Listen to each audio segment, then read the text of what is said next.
بسم اللہ الرحمن الرحیم۔ السلام علیکم ناظرین، آج کی اس کہانی کا موضوع ہے اللہ پر بھروسہ۔ بیان کیا جاتا ہے کہ ایک دفعہ کسی جگہ پر اللہ والا رہتا تھا۔ اس کی بیوی بڑی بدزبان اور ناشکری تھی، جس کی وجہ سے وہ صاحب ایمان سخت پریشان رہتا تھا۔ چنانچہ ایک مرتبہ جب 2-3 روز کچھ کھانے کو میسر نہ آیا تو اس عورت نے اپنے شوہر کو بہت برا بھلا سنایا۔ کہا کہ بال بچے بھوک سے مر رہے ہیں اور تو نکٹھو گھر میں بیٹھا رہتا ہے، کچھ تو شرم کر اور کما کر لا تاکہ بچوں کی مصیبت دور ہو۔ یہ سن کر شوہر کہنے لگا کہ خدا کی بندی، رات کے وقت شور غول نہ مچا، میں صبح مزدوری کر لاؤں گا اور جو کچھ اجرت ملے گی تیرے سامنے لا رکھوں گا۔ چنانچہ جب وہ اللہ کا بندہ صبح کو مزدوری کرنے گیا تو کسی نے اس کی بات نہ پوچھی، باقی سب مزدور اپنے اپنے کام پر لگ گئے۔ جب اس بندہ خدا نے یہ حال دیکھا تو جنگل میں جا کر عشاء تک ذکر الہی میں مشغول رہا اور رات کو چپکے سے گھر میں جا پڑا کہ خالی ہاتھ دے کر خدا جانے عورت کیا طوفان برپا کرے گی۔ صبح اٹھ کر پھر کہیں سے مزدوری کر کے لاؤں گا۔ رات کو جب عورت کی آنکھ کھلی تو کہنے لگی، میاں اب تک کہاں تھے اور کیا کما کر لائے؟ اس نے جواب دیا، میں نے جس کی مزدوری کی ہے وہ بڑا رحیم و کریم ہے، اس نے کل کو مزدوری دینے کا وعدہ کیا ہے۔ اس پر عورت نے چلا کر کہا، ہمارے بال بچے تو بھوکے مر رہے ہیں اور آپ وعدہ کرتے پھرتے ہیں۔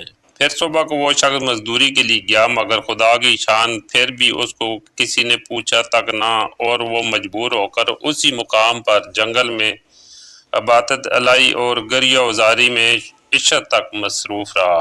پھر رات کے آدھ پہر جب ڈرتے ڈرتے گھر میں داخل ہوا تو وہ عورت کہنے لگی، 2 دن کی مزدوری لائے ہو؟ اس بیچارے نے گھبرا کر کہا، آقا نے کل 3 دن کی مزدوری دینے کا وعدہ کیا ہے۔ یہ سن کر عورت آگ بگولا ہو کر کہنے لگی، اپنا بھلا چاہتے ہو تو صبح 3 دن کی مزدوری لے آؤ، ورنہ اپنا منہ نہ دکھانا۔ صبح کو اس عورت نے ایک تھیلی اس مرد کے حوالے کی، کہا 3 دنوں کی مزدوری اس میں لے آنا اور خبردار خالی ہاتھ گھر میں نہ آنا۔ یہ سن کر وہ بندہ خدا اسی وقت سیدھا جنگل میں جا کر عبادت الہی میں مشغول ہو گیا اور پھر آدھی رات عورت کے خوف سے اسی تھیلی میں ریت بھر لایا کہ رات اس ہیلے سے گزر جائے گی اور عورت کی بدزبانی سے بھی بچ جاؤں گا۔ مگر جس وقت گھر کے دروازے پر پہنچے تو عورت کا ڈر اس قدر غالب ہوا، خدا جانے آج کیا آفت برپا کرے گی۔ اس لیے اس نے تھیلی ڈال کر واپس جانے کا ارادہ کر لیا، مگر اچانک گھر میں سے ایسی خوشبو آئی جس نے دل و دماغ کو معطر کر دیا اور وہ عورت خوش ہوتی ہوئی گھر سے نکل آئی۔ اس خدا کے بندے نے اسے دریافت کیا کہ یہ کیا معاملہ ہے۔ کہنے لگی کہ اندر چل، اس کی حقیقت سنو اور خدا کا شکر ادا کرو، یقیناً تم سچ کہتے تھے اور تمہاری مزدوری دینے والا بھی سچا ہے۔ واقعہ یہ ہے کہ میں بچوں کے کھانے پینے کی فکر میں مدہوش بیٹھی تھی کہ اچانک کسی نے دروازے پر دستک دی۔ میں نے جا کر دیکھا کہ ایک سبز پوش دروازے پر کھڑا کہہ رہا ہے، لے اپنے شوہر کی یہ 3 دن کی مزدوری لے لے اور اب اس کو کچھ ایذا نہ دینا، اور اسے کہہ دینا کہ جس قدر تو نے مزدوری کی تھی اس قدر اجرت مل گئی، زیادہ کرتا تو اور زیادہ پاتا، آئندہ اس بات کا خیال رکھنا۔ اور اس نے مجھے یہ تھیلی دی ہے جس میں 50 درہم ہیں اور ان کی خوشبو سے دل اور دماغ معطر ہو رہے ہیں۔ یہ سن کر وہ بندہ خدا گریہ وزاری کے ساتھ خدا کی حمد و ثنا میں کھو گیا، اور وہ عورت اس کو شکستہ حال دے کر حیران رہ گئی کہ یا خدا یہ کیا معاملہ ہے، خوشحالی میں یہ پریشان حال کیوں ہے۔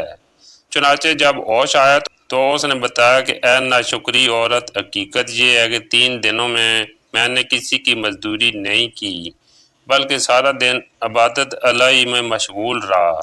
رات کو آ کر تیرے خوف سے یہ ہیلا کر دیتا کہ آقا نے کل مزدوری دینے کا کہا ہے، مگر میرے مالک حقیقی نے اپنے غلام کو سچا کر دکھایا اور تیری دن رات کی آفت سے مجھ کو نجات دے دی۔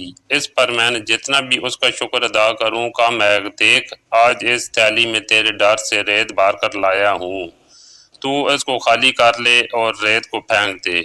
جب اس کی بیوی نے چاہ کر ریت کو خالی کرے تو دیکھتی ہے کہ وہ تھیلی ایسے جواہرات سے بھری ہوئی ہے جن سے تمام گھر روشن ہو رہا ہے۔